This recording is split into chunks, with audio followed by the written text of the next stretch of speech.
Okay, so hello everyone and welcome back to my YouTube channel CA Vaibhav Vashisht, a channel where you will be getting all the classes of your business studies and economics at free of cost. And not just free of cost, we will be learning all the concepts of your economics and business studies with fun, with examples of some big celebrities and real life scenarios, ताकि आपको किसी भी चीज़ को रटना ना पड़े और आपको बिजनेस स्टडीज़ और इकोनॉमिक्स का हर एक कंसेप्ट अच्छे से समझ में आ जाए। सो स्टूडेंट्स, हमने हमारी कल वाली क्लास में देखा था मैनेजमेंट की डेफिनेशन और मैनेजमेंट के कैरेक्टरिस्टिक्स। आप आई होप आप सब लोग जो भी हम पढ़ रहे हैं उसको साथ साथ में लिखते हुए चल रहे हो और उनको 2 मिनट 5 मिनट रिवाइज कर रहे हो। आप लोगों को कुछ भी नहीं करना, केवल जो भी हम पढ़ रहे हैं उसको लिखते हुए चलो, वीडियो पॉज करके लिख लिया करो और जब भी हमारी क्लास हो नेक्स्ट क्लास, उससे पहले केवल 2 मिनट देके हमारी पहली वाली क्लासेस को रिवाइज कर लो। केवल 2 मिनट लगेगा and will ultimately achieve our target of 100 out of 100 marks in your business studies. आज हम देखने वाले हैं next topic, objectives of management.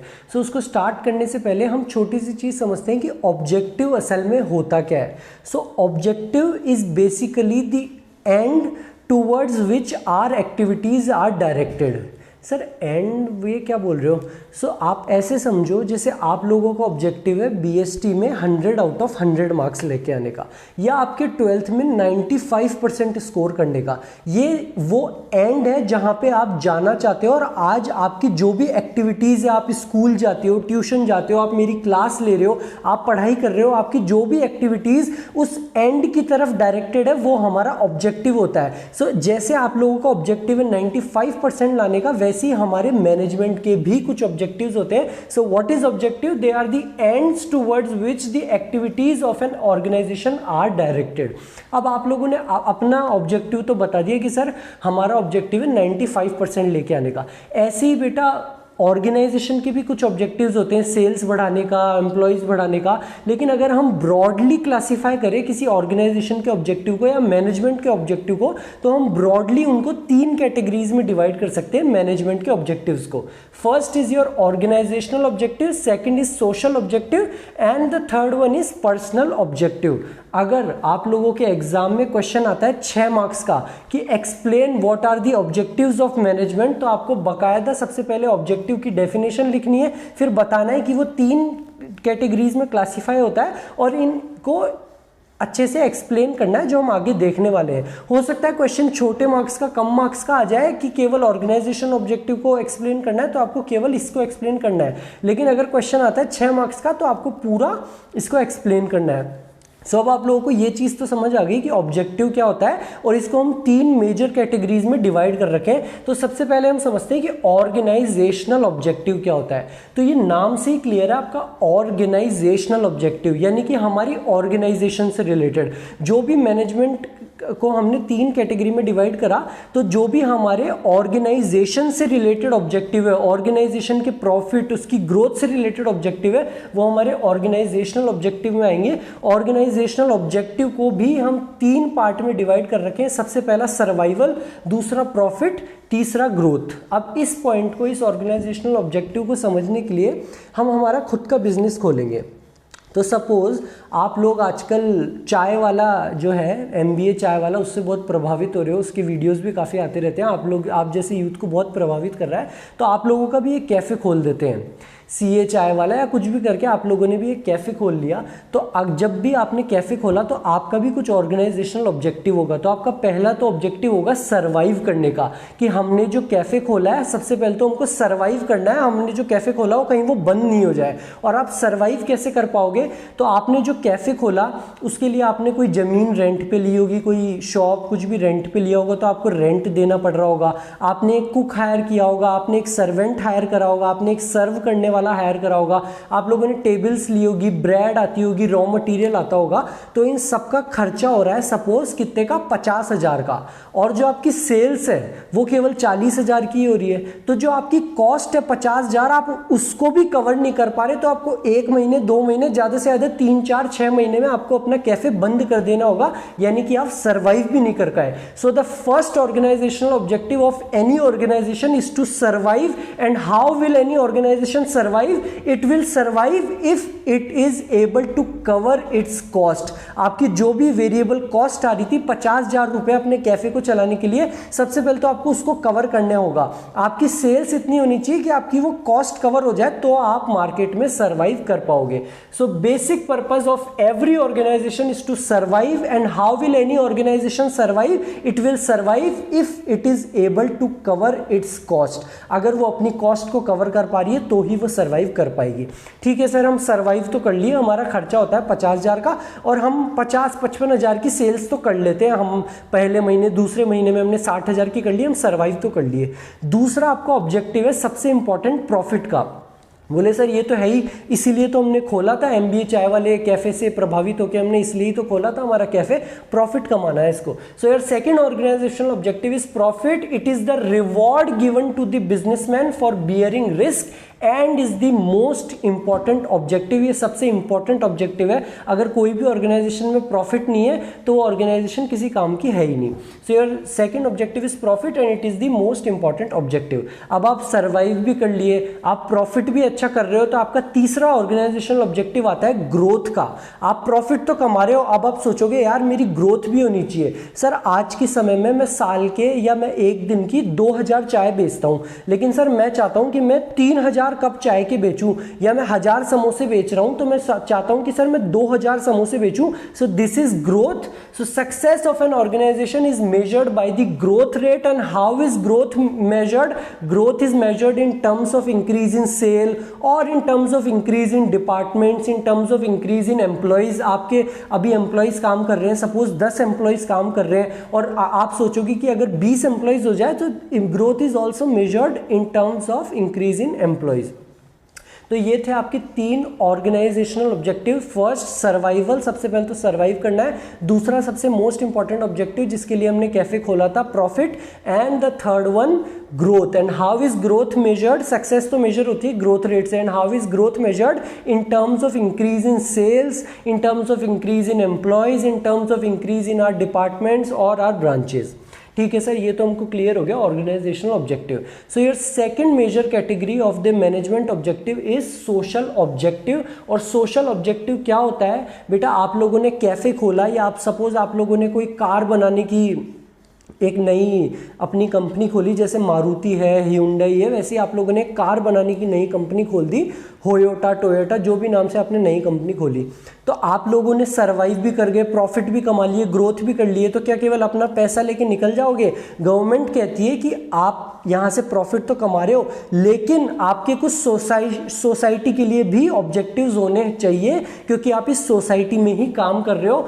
So it deals with the commitment of the organisations towards this society, कि आपके society के लिए क्या ऑब्जेक्टिव्स है, वो कवर होते हैं हमारे सोशल ऑब्जेक्टिव्स में। उसके क्या क्या एग्जांपल्स है? जैसे कि आपने कंपनी खोली तो आप लोगों का ये ऑब्जेक्टिव होना चाहिए कि हम ज़्यादा से ज़्यादा एम्प्लॉयमेंट अपॉर्चुनिटीज़ क्रिएट कर पाएँ, ताकि उस वहाँ के जो भी लोग बाग हैं वो एम्प्लॉयमेंट मिल पाए। जो weaker sections of the society है, जो बेचारे थोड़े गरीब हैं, उनके लिए भी हम थोड़े ज़्यादा एम्प्लॉयमेंट अपॉर्चुनिटीज़ दे पाए। और सपोज़ कोई कंपनी है, उसकी सेल्स तो बहुत हो रही है, सर्वाइव भी कर ली, प्रॉफिट भी बहुत तगड़ा कमा रही है, ग्रोथ भी हो रही है, लेकिन वो क्या कर रही है? ग्रोथ के चक्कर में है ना एनवायरनमेंट पॉल्यूट कर रही है, जो भी उसका वेस्ट होता है उसको रिवर में बहा देती है। तो ये आपकी सोसाइटी के ऑब्जेक्टिव्स है कि आप एनवायरनमेंट को भी पॉल्यूट नहीं करो। So what are the major social objectives? Generation of employment opportunities using environmental friendly methods of production. आपकी सेल्स तो हो रही है, लेकिन आपको ये भी ध्यान रखना है कि आप एनवायरनमेंट को पॉल्यूट ना करो। Employment opportunities to weaker sections and supply of quality products. आप अच्छे प्रोडक्ट्स दो रीजनेबल प्राइस पे, ये भी आपका एक ऑब्जेक्टिव होना चाहिए। ठीक है सर, ये भी बहुत इजी सा था। हमको सोशल ऑब्जेक्टिव में हमारी सोसाइटी के प्रति जो भी अच्छी बातें हैं हमको वो लिख के आ जाएंगे। सर तीसरा है ना, उसमें बड़ी दिक्कत है, personal objective. Sir personal objective क्या है कि ऑर्गेनाइजेशन का कुछ पर्सनल ऑब्जेक्टिव। बेटा यहाँ पे ध्यान रखना, ऑर्गेनाइजेशन के ऑब्जेक्टिव तो हमारे ऑर्गेनाइजेशनल ऑब्जेक्टिव में कवर हो गए। ये जो है आपका थर्ड पर्सनल ऑब्जेक्टिव या इंडिविजुअल ऑब्जेक्टिव्स, ये बात करता है आपके एम्प्लॉयज़ के। जो भी आपके कैफ़े में आपकी कार, जब आपने नई कार की जो आपने कंपनी खोली, उसमें जो एम्प्लॉयज़ काम कर रहे हैं, ये ऑब्जेक्टिव बात करता है उनके वेलफेयर के लिए। They are related to the employees of the organisation. आपने जो भी नया अपना कैफ़े खोला है, उसमें जो आपने कुक हायर करा, जो सर्वेंट हायर करा, उसको आप क्या कॉम्पिटिटिव सैलरी दे रहे हो? सर कॉम्पिटिटिव सैलरी का मतलब बेटा आपने जो कुक हायर करा आप उसको दे रहे हो 10,000 रुपये महीने के, और आपको लग रहा है मैं तो बहुत दे रहा हूँ। वही आपके पास वाला जो कैफे है वो अपने कुक को देता है 20,000। So you should also object this, make a goal कि मेरे को भी मेरा जो कुक है उसको एक कॉम्पिटिटिव सैलरी देनी है। मेरे जो बराबर वाला कैफे है वो जो कुक को दे रहा है उतनी ही मेरे को भी देनी है। अभी हमने स्टार्ट करा है तो लगभग 18,000 दे देंगे, but I should offer him a competitive salary. उसके प्रमोशन से रिलेटेड, उसकी सेल्फ रिस्पेक्ट से related and good and healthy working conditions.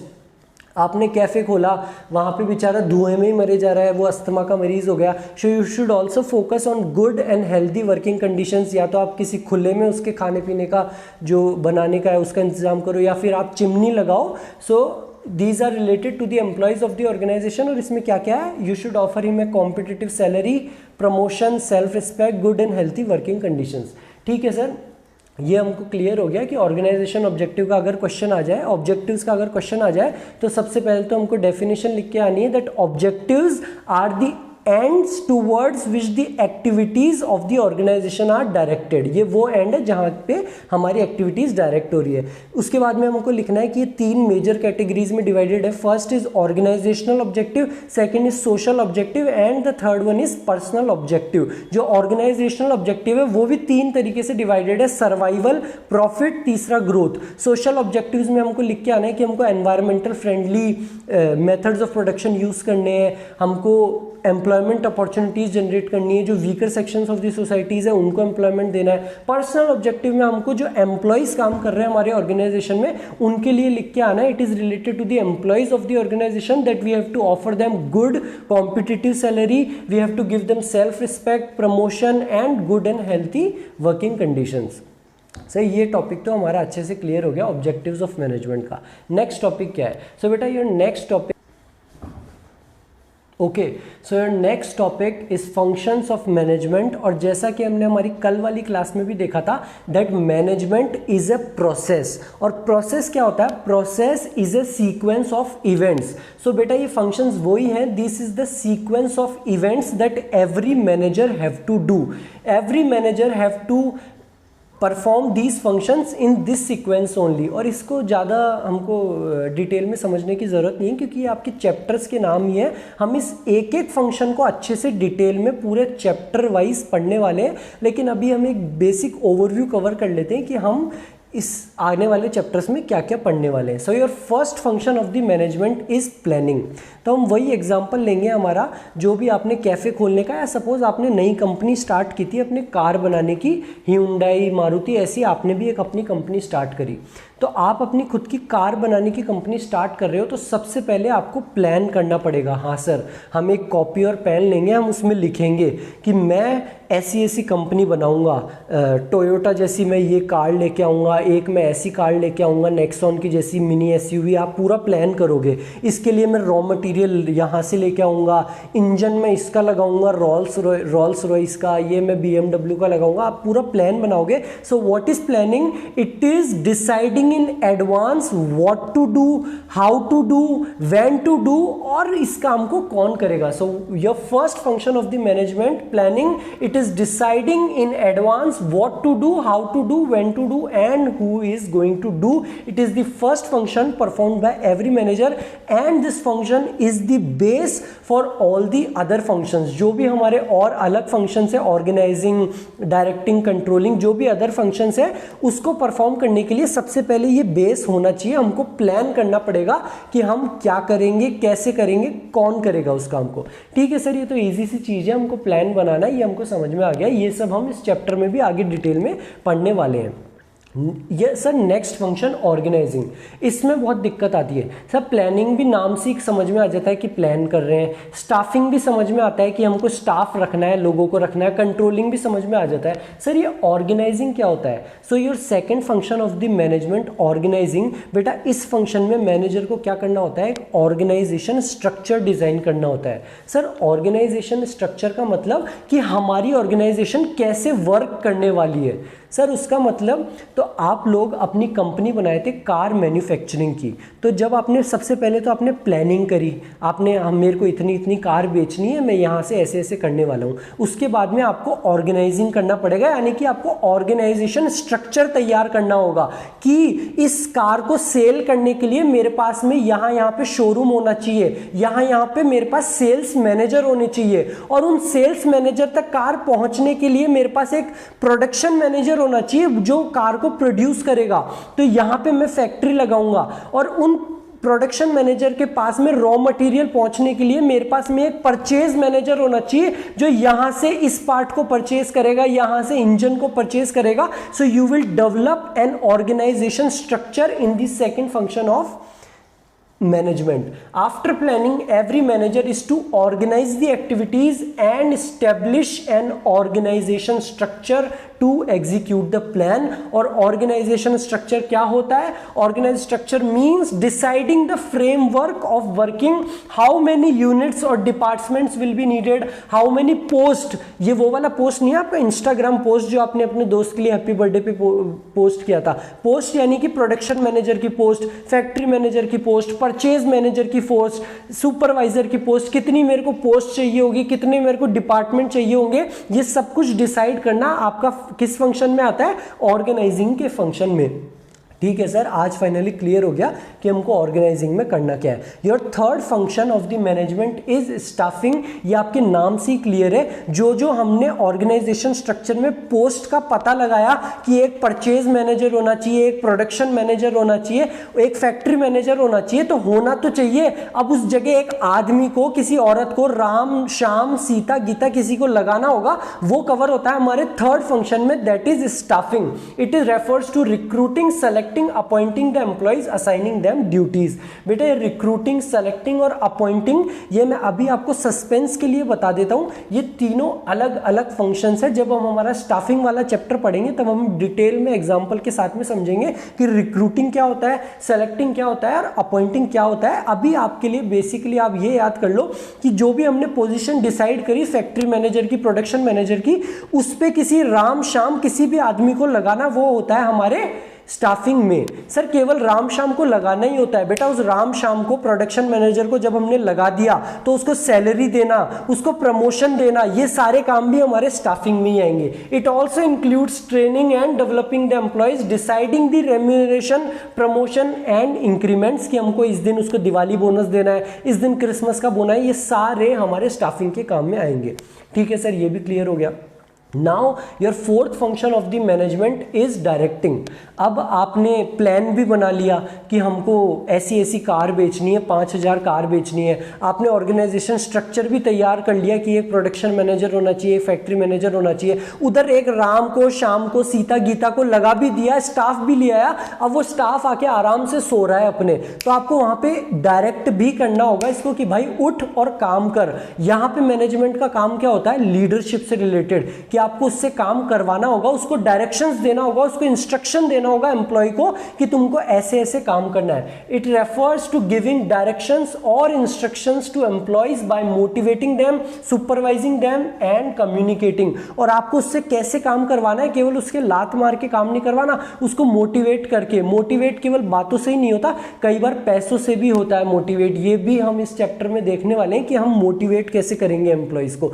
तो अभी मैं आपको थोड़ा सा एक सस्पेंस थोड़ा सा खोलना चाहूँ। तो सपोज आप बोलोगे उनको कि है ना, प्रोडक्शन मैनेजर 5000 की आपकी सेल्स का टारगेट है, तो आप प्रोडक्शन मैनेजर को बोलोगे कि यार अगर तूने 5000 की इतनी कार्स को प्रोड्यूस कर दिया तो हम आपको दिवाली बोनस देंगे, हम आपकी सैलरी बढ़ा देंगे, हम आपको प्रमोशन देंगे। So this is how you will motivate employees to make your to ultimately achieve your objectives. Directing refers to giving direction or instructions to employees by motivating them, supervising and communicating.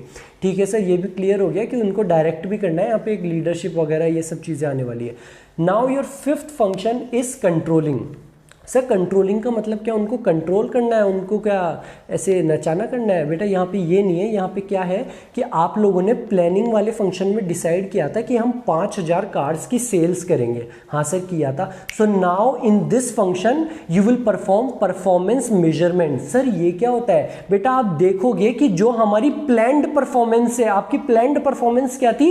5000 cards को बेचने की. तो हमारी planned performance हमारी actual performance के साथ match कर रही है क्या? आप अपनी एक्चुअल परफॉर्मेंस को देखोगे कि यार यहाँ पे तो हम केवल 3000 कार को ही प्रोड्यूस कर पा रहे हैं और इसलिए हम केवल 3000 को ही बेच पाएंगे. सो जो भी डेविएशन होगी कि गलती किसकी है, यहाँ पे सेल्स मैनेजर की गलती है या प्रोडक्शन मैनेजर की गलती है या फैक्ट्री मैनेजर की गलती है, आप उन डेविएशंस को ढूंढोगे ताकि जो आपकी एक्चुअल परफॉर्मेंस है वो आपकी प्लान्ड परफॉर्मेंस 5000 कार्स की जो आपकी परफॉर्मेंस है उससे मैच कर पाए. So in this function it refers to all the performance measurements and follow-up actions that keep the actual performance 5000 cars on the path of plan.